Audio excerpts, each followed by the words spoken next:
Aquel, nos dice el Salvador del mundo, que luche y persevere hasta el fin de sus días sin ser vencido, o que al caer haya sabido levantarse y perseverar, será coronado, es decir, salvado.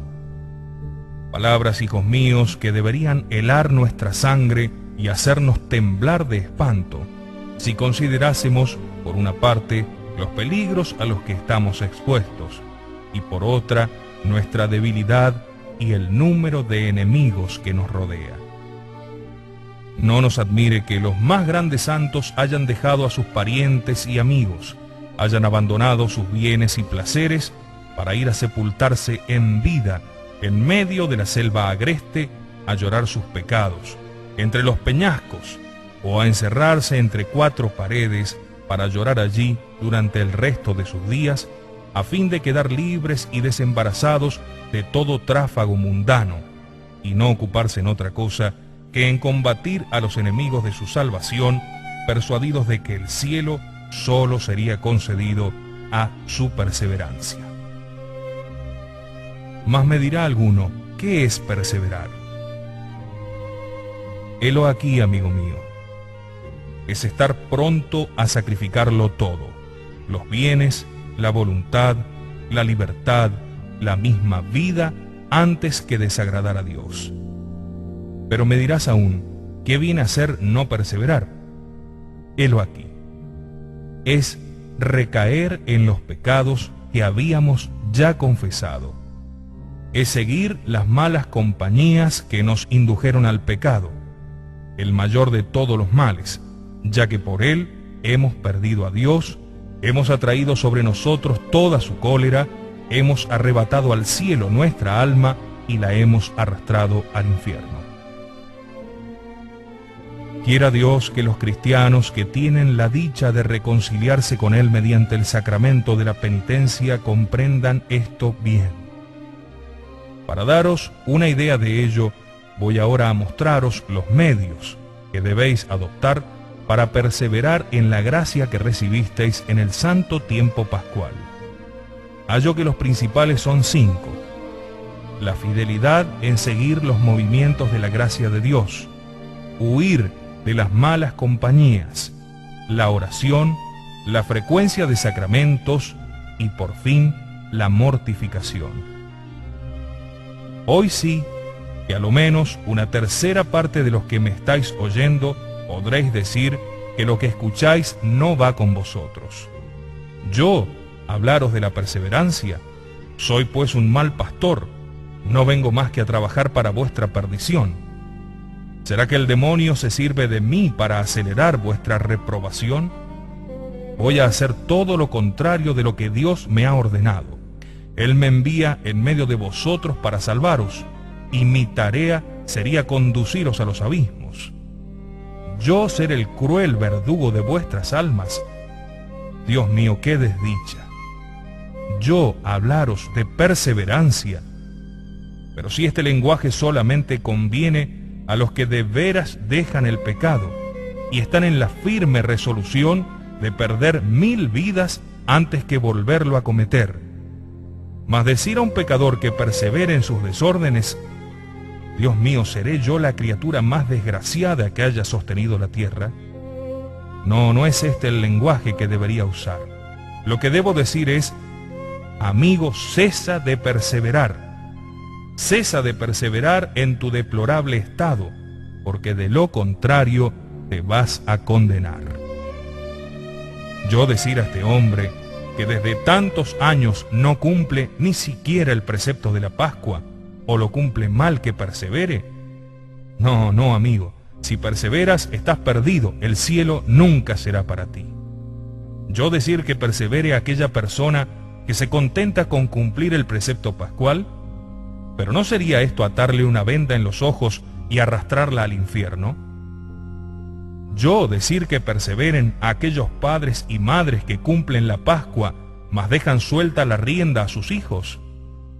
No quiero ser el verdugo de esas pobres almas. Yo decir que perseveren aquellas jóvenes que han cumplido con el precepto, con el pensamiento y el deseo de volver a sus danzas y placeres. desdichado de mí. Horror, abominación, cadena de crímenes y de sacrilegios. Yo decir que perseveren aquellas personas que solo frecuentan los sacramentos 5 o 6 veces al año y no dan muestras de cambio alguno en su manera de vivir. Las mismas quejas en sus penas, los mismos arrebatos, la misma avaricia, la misma dureza con los pobres, siempre igualmente dispuestos para calumniar y para manchar la reputación del prójimo. Dios mío, cuántos cristianos ciegos y entregados a la iniquidad. Yo decir que perseveren a aquellas personas que sin escrúpulo o por respeto humano comen carne en los días prohibidos y trabajan sin remordimiento el santo día del domingo. Dios mío, qué desgracia. ¿A quién me he de dirigir entonces? No lo sé. No, hijos míos. No es de la perseverancia en la gracia de lo que debería hablaros hoy. Mejor sería pintaros el estado horrible y desesperado de un pecador que no cumplió el precepto pascual, o que lo cumplió mal y persevera en tal estado. Quisiera Dios que me fuese permitido pintar ante vuestros ojos la desesperación de un pecador citado ante el tribunal de su juez, cuyas manos empuñan rayos y centellas, y daros a escuchar esos torrentes de maldición. Anda, réprobo maldito, anda, endurecido pecador, vete a llorar tu vida criminal y tus sacrilegios. ¿No tienes bastante con haber vivido en la corrupción durante toda tu vida? Y aún así sería preciso llevarlos hasta la puerta del infierno antes que el demonio los precipite allí para no salir jamás, a fin de que oyesen los gritos, los alaridos de aquellos desgraciados réprobos, y a fin de que pudiesen ver el sitio que en aquel lugar tienen ustedes destinado. Dios mío, ¿les sería posible seguir viviendo luego de conocer esto? Un cielo perdido, un infierno, una eternidad. Despreciaron, profanaron los sufrimientos, ¿qué digo los sufrimientos? La muerte de un Dios. Tal es la recompensa de perseverar en el pecado. Sí. Tal es el asunto que debería hoy tratar. Mas hablaros de la perseverancia que supone la existencia de un alma que teme el pecado más que la muerte misma, que emplea sus días en el amor de Dios, un alma, digo, desnuda de toda afección terrena, cuyos anhelos solo tienen el cielo por objeto. Pero ¿dónde queréis que vaya? ¿Dónde podré encontrar hoy este alma? ¿Dónde está? ¿Cuál es el afortunado país que posee una sola? Ninguna o casi ninguna he hallado yo. Dios mío, tal vez vos veáis alguna, desconocida para mí. Hablaré pues como si estuviese seguro de que hay una o dos a lo menos, y les mostraré los medios que deben emplear para continuar la senda feliz que han comenzado. Escuchadme bien, almas santas, si es que por ventura se halla alguna entre los que me escuchan. Prestad atención lo que Dios va a deciros por mi boca. Digo pues, en primer lugar, que el primer medio para perseverar en el camino que conduce al cielo es ser fiel en seguir y aprovechar los movimientos de la gracia que Dios tiene a bien concedernos. Los santos no deben su felicidad más que a su fidelidad en seguir los movimientos que el Espíritu Santo les enviara, así como los condenados no pueden atribuir su desdicha a otra cosa que al desprecio que de tales movimientos hicieron. Esto solo debe bastar para haceros sentir la necesidad de ser fieles a la gracia. Pero me dirá alguno, ¿por qué medio vamos a conocer si correspondemos o resistimos a lo que la gracia quiere de nosotros? Si no lo sabes, amigo, escúchame un momento y conocerás lo más esencial. Digo ante todo que la gracia es un pensamiento que nos hace sentir la necesidad de evitar el mal y de hacer el bien. Entremos en algunos detalles familiares, a fin de que lo comprendáis mejor, y así verás cuándo eres fiel a la gracia y cuándo estás resistiéndote al llamado de Dios. Por la mañana, al despertarte, nuestro Señor te sugiere el pensamiento de consagrarle tu corazón, de ofrecerle los trabajos del día y de rezar enseguida, de rodillas, las oraciones de la mañana. Si lo practicas así, prontamente y de todo corazón, estás siguiendo el movimiento de la gracia. Pero si no lo practicas o lo haces mal, entonces dejas de seguir el movimiento. En otra ocasión sentirás de pronto el deseo de ir a confesarte, de corregir tus defectos y dejar de ser lo que al presente pensarás que, si llegas a morir, serías condenado. Si sigues esa buena inspiración que Dios te está enviando, estás siendo fiel a la gracia. Mas tú dejas pasar esto sin hacer nada. Te viene el pensamiento de dar alguna limosna, de practicar alguna penitencia, de asistir a día a los misas laborables, de hacer que asistan también tus criados, mas no lo haces. Aquí tenéis, hijos míos, lo que es seguir los movimientos de la gracia o bien resistirse a ellos. Todo esto viene comprendido bajo el nombre de gracias interiores. En cuanto a las llamadas gracias exteriores, podemos citar como ejemplo una buena lectura, la conversación con una persona virtuosa que os hará sentir la necesidad de cambiar de vida, de servir mejor al buen Dios, los remordimientos que vais a tener a la hora de la muerte o también el buen ejemplo de otras personas presentándose repetidamente ante vuestros ojos, como si os estimulase a convertiros.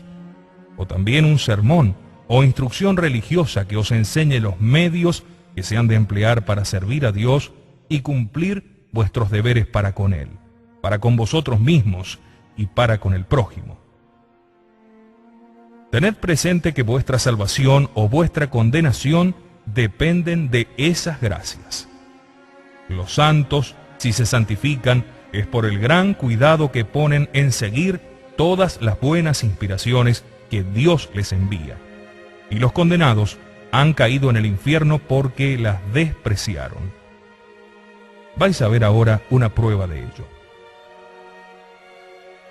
Vemos efectivamente en el Evangelio que todas las conversiones obradas por Jesucristo durante su vida mortal se apoyaron en la perseverancia. ¿Cómo sabemos que San Pedro se convirtió? Bien se dice que Jesús le miró, que San Pedro lloró su pecado. Mas ¿qué es lo que nos asegura su conversión, sino el haber perseverado en la gracia, no pecando jamás? ¿Cómo ocurrió la conversión de San Mateo? Sabemos muy bien que habiéndole visto Jesucristo en aquella oficina, le dijo que le siguiese y en efecto le siguió. Mas lo que nos certifica que su conversión fue verdadera es el hecho de no haber vuelto a entrar en su despacho ni haber cometido en adelante ninguna injusticia. En cuanto comenzó a seguir a Jesucristo, ya no le abandonó jamás. La perseverancia en la gracia, el renunciar al pecado para siempre, fueron las señales más ciertas de su conversión. Sí, hijos míos, aunque vivieseis 20 o 30 años en la virtud y en la penitencia, si no perseveraseis, todo lo habréis perdido. Dice un santo obispo a su pueblo: aunque hubieseis repartido todos vuestros bienes a los pobres, aunque hubieseis desgarrado y ensangrentado vuestro cuerpo, aunque hubieseis vos solo sufrido tanto como todos los mártires juntos, aunque hubieseis sido desollado como San Bartolomé, aserrado entre dos tablas como el profeta Isaías, asado a fuego lento como San Lorenzo, si a pesar de todo esto os faltase la perseverancia, esto es, recayeseis en alguno de los pecados ya confesados, y la muerte os sorprendiese en tal estado, todo estaría perdido para vos. ¿Quién de nosotros será salvo? ¿Aquel que habrá luchado 40 o 60 años? No, hijos míos. ¿Será pues aquel que habrá encanecido en el servicio del Señor? No, hijos míos. Si le falta perseverancia como faltó a Salomón, de quien dice el Espíritu Santo que era el más sabio de los reyes de la tierra, el cual parece que debía tener bien asegurada su salvación, y sin embargo nos deja sobre este punto una gran incertidumbre. Saúl nos presenta aún una imagen más espantosa. Escogido por Dios para que reinase sobre su pueblo, colmado con toda suerte de favores, muere como un condenado. Desgraciado, nos dice San Juan Crisóstomo, anda con cuidado en no despreciar la gracia de tu Dios una vez que la hayas recibido. Yo tiemblo al considerar cuán fácilmente el pecador recae en el pecado del cual se confesó. ¿Cómo se atreverá a pedir de nuevo perdón? Sí, hijos míos, si para no recaer en el pecado os bastaría con el auxilio de la gracia comparar la desgraciada situación a que el pecado os tenía reducidos con aquel estado en que os coloca la gracia. Sí, hijos míos, el alma que recae en pecado entrega su Dios al demonio, se convierte en su verdugo y le crucifica en su corazón. Arrebata su alma de las manos de su Dios, la arrastra al infierno, la entrega al furor y rabia de los demonios, le cierra las puertas del cielo y hace que sirvan para su condenación todos los sufrimientos de su Dios. Dios mío, ¿quién al hacer estas reflexiones podría volver a cometer un solo pecado? Escuchad, hijos míos, estas terribles palabras de nuestro Salvador. Aquel que habrá luchado hasta el fin, ese será salvo. Al considerar esto, hijos míos, temblemos los que caemos a cada instante. Nunca será para nosotros el cielo, si no tenemos mayor firmeza que la que venimos demostrando hasta el presente. Mas no está aún todo aquí. ¿Fueron bien hechas vuestras confesiones? Pues podría muy bien ser que perseveraseis en la práctica de la virtud y aún así os condenaseis. ¿Habéis tomado siempre todas las precauciones debidas para hacer bien la confesión y la comunión? ¿Examinasteis bien vuestra conciencia antes de acercaros al tribunal de la penitencia? ¿Declarasteis rectamente vuestros pecados tal como estaban en vuestra conciencia, sin decir acaso que tal cosa no era mala, que lo otro no es nada, o lo diré otra vez? ¿Tuvisteis verdadera contrición de los pecados, tan indispensable para que no sean perdonados? ¿La pedisteis con fervor a Dios al salir del confesionario? ¿Habríais preferido la muerte antes que volver a cometer los pecados de que os acabáis de confesar? ¿Tenéis la firme resolución de no volver a ver a aquellas personas con las cuales obrasteis el mal? ¿Dais testimonio al Señor de que si debíais volver a ofenderle, preferiríais antes que os enviase la muerte? Y sin embargo, aunque tengáis todas estas disposiciones, temblad siempre. Vivid entre una especie de desesperación y de esperanza. Estáis hoy en amistad con Dios, mas temblad, ya que mañana tal vez mereceréis su odio y seréis reprobados. Escuchad a San Pablo, aquel vaso de elección escogido por Dios para llevar su nombre delante de los príncipes y reyes de la tierra, que había conducido tantas almas a Dios y cuyos ojos se nublaban a cada momento, a causa de la abundancia de lágrimas que derramaba. Pues bien, él repetidamente exclamaba: «Ay, no ceso de tratar duramente mi cuerpo y reducirle a servidumbre, pues temo que después de haber predicado a los demás y haberles mostrado los medios de ir al cielo, no sea yo desterrado de allí y caiga en reprobación. En otro pasaje parece tener mayor confianza, mas ¿sobre qué está fundada tal confianza? Dice: sí, Dios mío, soy como una víctima a punto de ser inmolada. Pronto mi alma y mi cuerpo se separarán. Conozco que no voy a vivir mucho tiempo, mas lo que me inspira confianza es el haber seguido siempre los movimientos de la gracia que Dios me ha enviado. Desde el momento en que tuve la suerte de convertirme, he guiado hacia Dios tantas cuantas almas me ha sido posible. He luchado siempre, he hecho una guerra continuada a mi cuerpo. Cuántas veces he pedido a Dios la gracia de librarme de este miserable cuerpo siempre inclinado al mal. Por fin, gracias a mi Dios, voy a recibir la recompensa del que ha luchado y perseverado hasta el fin.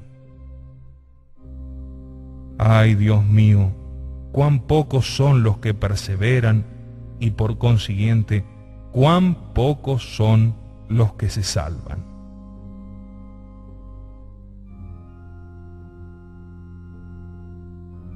Leemos en la vida de San Gregorio que una dama romana le escribió para pedirle el auxilio de sus oraciones, a fin de que Dios la hiciese conocer si le habían sido perdonados sus pecados, y si a su tiempo recibiría ella el premio de sus buenas obras. Decía: temo que Dios no me haya perdonado. Ay, contestaba San Gregorio, cosa muy difícil es lo que me pedís. Sin embargo, os diré que podéis esperar el perdón de Dios y que iréis al cielo si perseveráis. Mas a pesar de todo cuanto habéis obrado, seréis condenada si no perseveráis.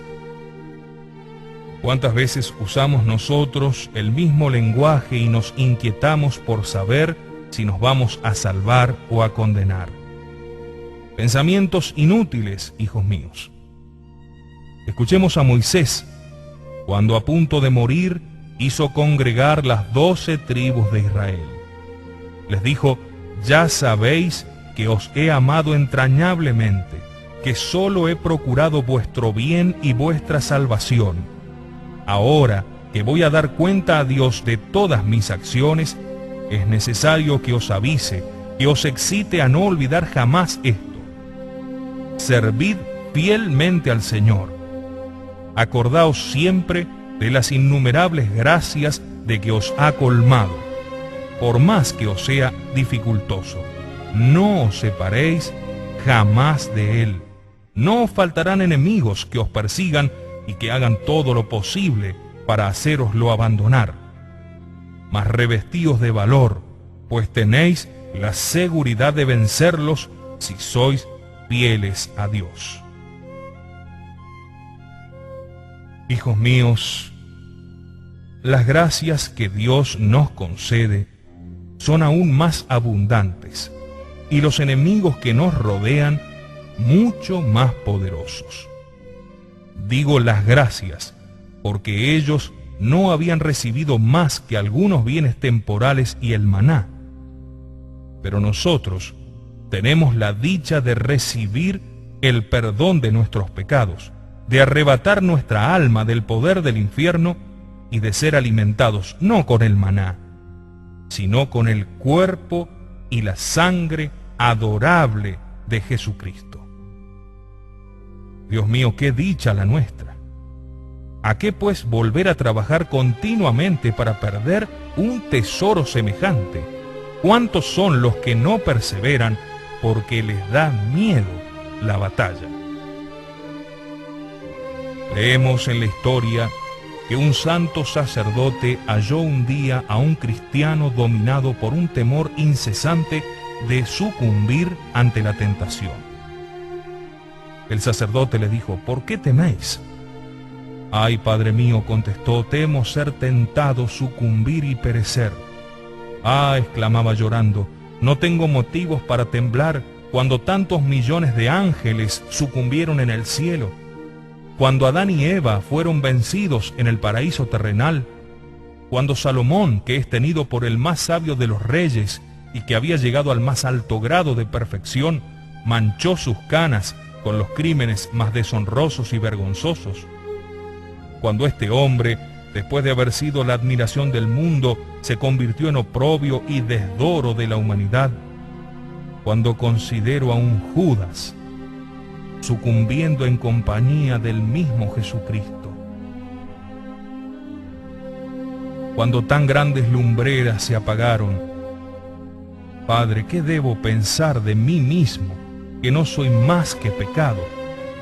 ¿Quién podrá enumerar las almas que están en el infierno y que, a no ser la tentación, estarían en la gloria? Dios mío, exclamaba, ¿quién no temblará? ¿Quién podrá tener esperanza de perseverar? Mas, amigo mío, le dijo el santo sacerdote, ¿no sabéis lo que nos dice San Agustín, que el demonio es como un perro encadenado? Acosa y mete mucho ruido, pero solo muerde a los que se ponen a su alcance. Tened confianza en Dios, huid de las ocasiones de pecar, y así no sucumbiréis. Si Eva no hubiese escuchado al demonio, si hubiese huido en el mismo momento en que aquél le propuso la transgresión de los preceptos de Dios, no habría sucumbido. Al veros tentado, rechazad al momento la tentación, y si tenéis oportunidad, haced devotamente la señal de la Santa Cruz. Pensad en los tormentos que deben experimentar los condenados por no haber sabido resistir la tentación. Elevad al cielo vuestra mirada y veréis allí cuál sea la recompensa del que lucha. Llamad en vuestro socorro a vuestro ángel de la guarda, echaos prontamente en brazos de la Virgen Santísima, implorando su protección. Con eso tenéis la seguridad de salir victorioso de vuestros enemigos, a los cuales veréis al punto llenos de confusión. Si sucumbimos, hijos míos, es porque no queremos valernos de los medios que Dios nos envía para combatir. Es preciso sobre todo estar bien convencidos de que por nuestra parte nada podemos hacer sino perdernos. Mas con una gran confianza en Dios lo podemos todo. Mirad a San Felipe Neri. Decía él a Dios con frecuencia: «Ay, Señor, sostenedme, soy tan malo que me parece que a cada instante voy a haceros traición. Soy tan poca cosa que hasta cuando salgo para hacer una obra buena, digo para mí, sales cristiano, tal vez volverás a entrar aquí como un pagano, después de haber renegado de tu Dios». Un día, creyéndose solo en un lugar desierto, púsose a gritar San Felipe Neri: «¡Ay, estoy perdido, estoy condenado!». Alguien que le oyó se acercó a él y le dijo: «Amigo, ¿es que desesperáis de la misericordia de Dios? ¿Por ventura no es infinita?». «Ay», le dijo aquel gran santo, «no es que desespero, sino que espero mucho. Digo que estoy perdido y condenado si Dios me deja conmigo mismo. Cuando considero que tantas personas habían perseverado casi hasta el fin y una sola tentación las perdió, esto es lo que me hace temblar noche y día, temiendo ser del número de aquellos desgraciados».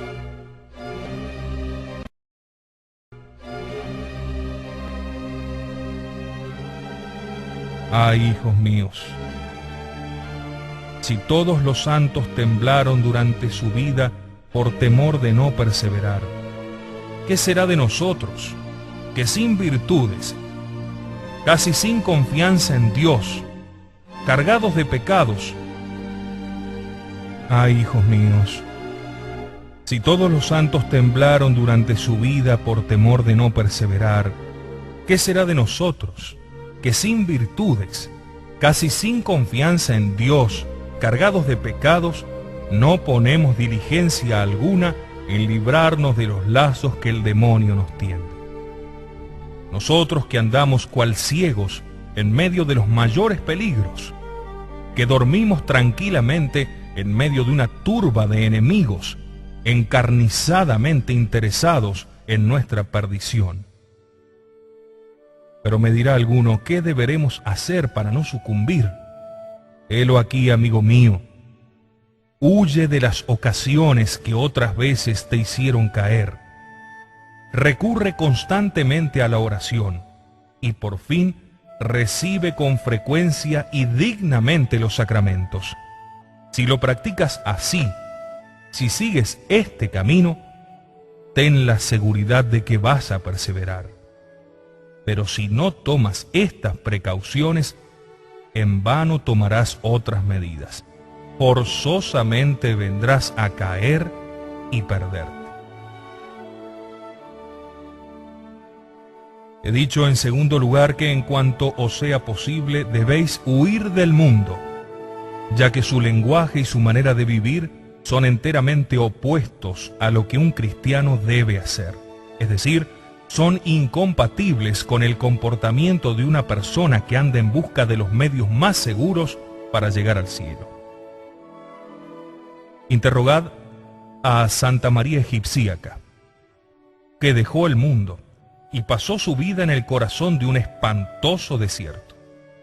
Ella os dirá que es imposible salvar el alma y agradar a Dios sin huir del mundo, pues por todas partes se hallan lazos y emboscadas. Y siendo el mundo contrario a Dios, es preciso despreciarlo y abandonarlo para siempre. ¿Dónde oísteis aquellas canciones malas? Aquellos dichos infames que son causa de una infinidad de pensamientos y deseos perversos. ¿No fue precisamente al hallaros en compañía de aquellos libertinos? ¿Quién os hizo formular aquellos juicios temerarios? ¿No fue al oír hablar del prójimo en compañía de aquel maldiciente? ¿Quién os indujo al hábito de dar miradas o de tener tocamientos abominables con vosotros mismos o con los demás? ¿No fue ello por haber frecuentado la compañía de aquel impúdico? ¿Cuál es la causa de que no recibáis ya los sacramentos?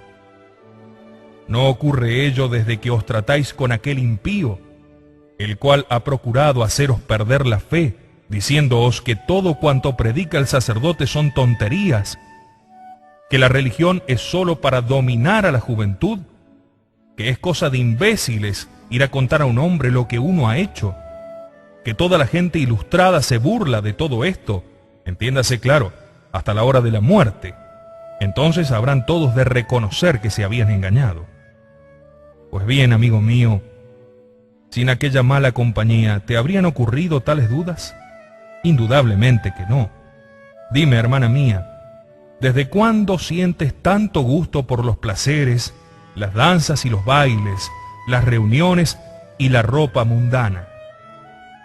¿No es por ventura desde que frecuentas aquella otra amiga mundana, la cual no contenta aún con haber perdido a su pobre alma, está ocasionando también la perdición de la tuya? Dime, amigo, ¿cuánto tiempo hace que frecuentas las tabernas o las casas de juego? ¿No es desde que conociste a aquel desenfrenado? Dime, ¿desde cuándo se te oye vomitar toda suerte de juramentos y maldiciones? ¿No es desde que estás al servicio de aquel dueño cuya boca y cuya garganta no son más que un canal de abominaciones? Sí, hijos míos, en el día del juicio cada libertino verá a otro libertino pedirle su alma, su Dios, su gloria.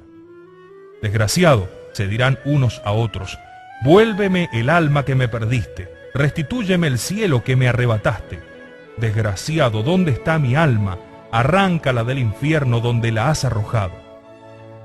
A no ser por ti no habría cometido aquel pecado que ahora es la causa de mi condenación. No, yo no tenía de ello conocimiento. No, si no, jamás hubiera tenido tal pensamiento. Hermoso cielo el que tú me has hecho perder. Adiós, cielo delicioso que tú me has arrebatado. Sí, cada pecador se arrojará sobre el que le dio malos ejemplos, sobre el que le indujo a cometer los primeros pecados. Dirá: ojalá no te hubiese conocido nunca. Si a lo menos hubiese yo muerto antes de conocerte, ahora estaría en el cielo, pero no es ya para mí. Adiós, hermoso cielo, por muy poca cosa te perdí. No, hijos míos, nunca perseveraréis si no huís de las compañías mundanas. En vano querréis salvaros, no tendréis más remedio que condenaros. O el infierno o la huida, no hay término medio. Determinad cuál de los dos extremos preferís. Desde el momento en que un joven o una joven siguen sus placeres, son joven y doncella condenados. En vano diréis que no obráis el mal, que quizá yo sea algo escrupuloso. No puedo menos de repetiros que siempre vendremos a parar en lo mismo, que si no cambiáis, un día estaréis en el infierno. Y no solamente lo veréis esto, sino que además lo sentiréis. Hijos míos, echemos un velo sobre esta materia y pasemos a otro asunto.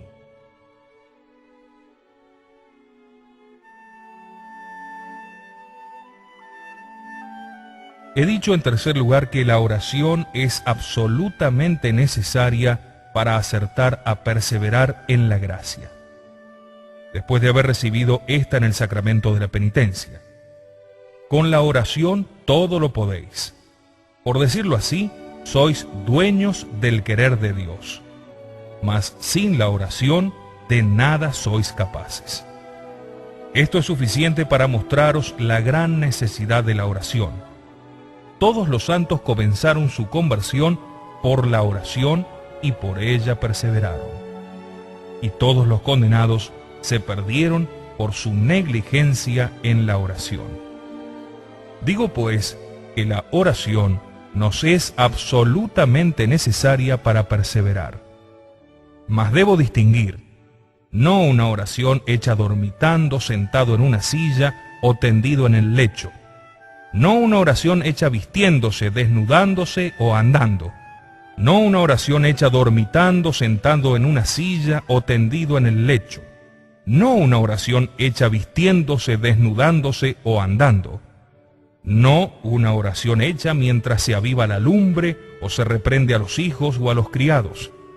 No una oración hecha dando vueltas al gorro o al sombrero que se tiene entre las manos. No una oración hecha besando a los hijos o arreglándoles el pañuelo o el delantal. No una oración hecha mientras se tiene el espíritu ocupado en tal o cual persona. No una oración hecha precipitadamente como algo que nos fastidia, esperando solo el momento de librarnos de ella. Esto no es orar. Esto es insultar a Dios.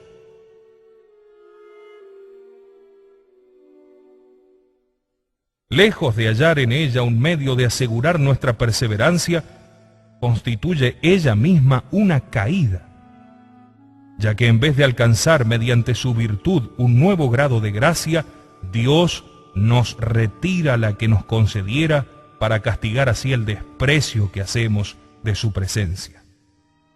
En lugar de debilitar a nuestros enemigos, los fortalecemos. En lugar de arrancarles las armas con las que nos combaten, les proporcionamos otras nuevas. En lugar de aplacar la justicia de Dios, la irritamos más y más. Tal es, hijos míos, el provecho que sacamos de nuestras oraciones. Mas la oración de que os hablo, tan poderosa cerca de Dios que nos atrae tantas gracias, que parece hasta sujetar la voluntad de Dios, que parece, por decirlo así, forzarle a concedernos lo que le pedimos, viene a ser una oración hecha al impulso de una especie de desesperación y de esperanza. Digo desesperación, considerando nuestra indignidad y el desprecio que hemos hecho de Dios y de sus gracias, reconociéndonos indignos de comparecer ante su divina presencia y de atrevernos a pedir perdón después de haberlo recibido ya tantas veces y pagado siempre con ingratitud, lo cual debe llevarnos en todos esos momentos de nuestra vida a creer que la tierra va a abrirse debajo de nuestros pies, que todos los rayos del cielo están a punto de caer sobre nuestras cabezas y que todas las criaturas claman venganza en vista de los ultrajes que hemos inferido a su Creador. Y allí, temblando delante de Él, estamos aguardando a ver si Dios lanzará sobre nosotros un rayo que nos aplaste, o si se dignará perdonarnos una vez más.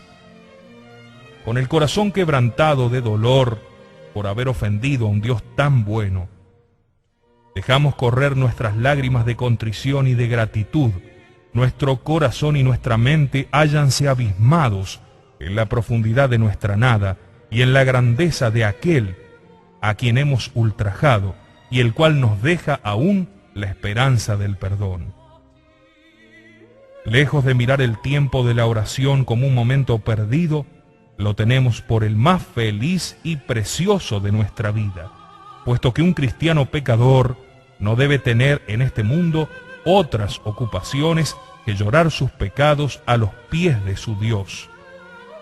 Lejos de considerar como primeros los negocios temporales y preferirlos a los de su salvación, los mira el cristiano como cosas de nada, o mejor, como obstáculos para su salud espiritual.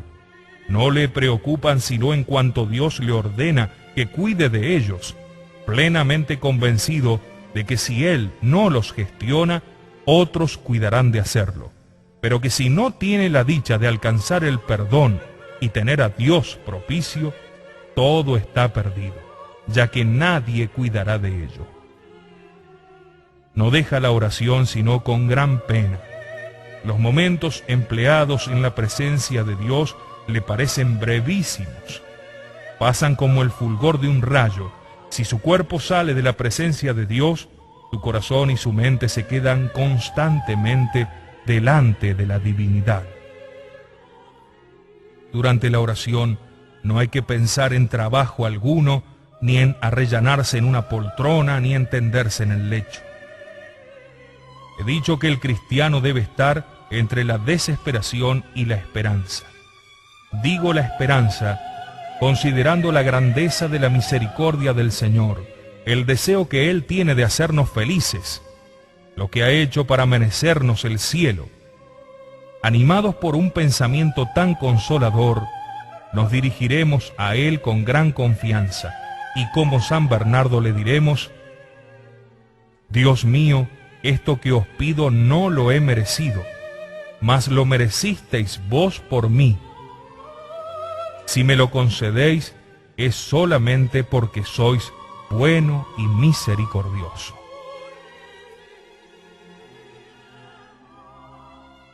En cuarto lugar, hemos dicho que para tener la dicha de conservar la gracia de Dios, debíamos frecuentar los sacramentos. Un cristiano que use santamente de la oración y de los sacramentos aparece formidable ante el demonio. Cual un dragón montado sobre un corcel, los ojos centelleantes, armado con su coraza, su espada, en presencia de un enemigo desarmado. Su sola presencia le hace retroceder y emprender la fuga. Mas haced que descienda de su caballo y abandone sus armas. Pronto su enemigo se le echa encima, le huella con sus pies y toma cautivo al que, provisto de armas, con su sola presencia parecía aniquilar al enemigo. Imagen sensible de un cristiano provisto de las armas de la oración y de los sacramentos. Sí, un cristiano que ore y que frecuente los sacramentos con las disposiciones necesarias es más formidable ante el demonio que ese dragón del que acabo de hablaros. ¿Qué es lo que hacía a San Antonio tan terrible ante las potencias del infierno, sino la oración?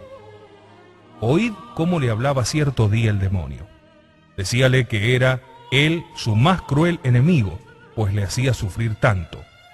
«Ah, cuán poca cosa eres», le dijo San Antonio. «Yo, que no soy más que un pobre solitario que no puedo sostenerme sobre mis pies, por una simple señal de la cruz provoco tu huida». Ved además lo que el demonio dijo a Santa Teresa, a saber que por lo mucho que ella amaba a su Dios, por su frecuencia de sacramentos, en el lugar donde ella había pasado, él no podía ni respirar. ¿Por qué? Porque los sacramentos nos dan tanta fuerza para perseverar en la gracia de Dios que jamás se ha visto a un santo apartarse de los sacramentos y perseverar en la amistad de Dios. Y porque en los sacramentos hallaron cuántas fuerzas les eran necesarias para no dejarse vencer del demonio. Os indicaré aquí la razón de ello. Cuando oramos, Dios nos envía amigos. Ora sea un santo, ora un ángel para consolarnos. Así sucedió a Agar, la esclava de Abraham, al casto José cuando estaba en prisión y también a San Pedro. Nos hace sentir con mayor fuerza la eficacia de sus gracias a fin de fortalecernos y armarnos de valor. Mas al recibir los sacramentos no es un santo o un ángel, es Él mismo quien viene revestido de todo su poder para aniquilar a nuestro enemigo. El demonio, al verle dentro de nuestro corazón, se precipita a los abismos. Aquí tenéis pues la razón o motivo por el cual el demonio pone tanto empeño en apartarnos de ellos o en procurar que los profanemos. Sí, hijos míos, en cuanto una persona frecuenta los sacramentos, el demonio pierde todo su poder sobre ella. Añadamos, sin embargo, que es preciso distinguir. Esto sucede en aquellos que lo frecuentan con las disposiciones debidas, que sienten verdadero horror al pecado, que se aprovechan de todos los medios que Dios nos concede para no recaer y para sacar fruto de las gracias que nos otorga. No quiero referirme a aquellos que hoy se confiesan y mañana caen en las mismas culpas. No quiero hablar de aquellos que se acusan de sus pecados con tanta falta de dolor y de arrepentimiento, cual si narrasen por gusto una historia, ni de los que comparecen sin ninguna o casi ninguna preparación, que acudirán a confesarse quizás sin haber examinado su conciencia y dirán lo primero que les venga a la mente, que se acercarán a la sagrada mesa sin haber sondeado los repliegues de su corazón, sin haber pedido la gracia para conocer los pecados, ni implorado el dolor que de ellos deben concebir, sin haber formado propósito alguno de no volver a pecar. No, estos solo trabajan para su perdición. En vez de luchar contra el demonio, se ponen de su lado y se labran ellos mismos una morada en el infierno. No es de estos de quienes quiero hablar. Me refiero a los que salen del tribunal de la penitencia o de la sagrada misa dispuestos a comparecer con gran confianza ante el tribunal de Dios, sin temor de verse condenados por no haberse preparado debidamente en sus confesiones o comuniones. Dios mío, cuán raros son estos. ¿Cuántos cristianos se perdieron por defectos tales de preparación? He dicho en quinto lugar que para tener la suerte de conservar la gracia recibida en el sacramento de la penitencia, hemos de practicar la mortificación. Este es el camino que siguieron todos los santos. O castigáis vuestro cuerpo de pecado, o no permaneceréis mucho tiempo sin recaer. Ved al santo rey David. Para pedir a Dios la gracia de perseverar, castigó su cuerpo durante toda su vida. Ved a San Pablo, quien nos dice que trataba a su cuerpo como a un caballo. Ante todo, no hemos de dejar pasar comida alguna sin abstenernos de algo, para que al fin de la misma podamos ofrecer a Dios alguna privación. Las horas de dormir, de cuando en cuando, debemos cercenarlas un poco. Cuando sentimos la comezón de hablar y deseamos decir algo, privémonos de ello en obsequio a nuestro Señor.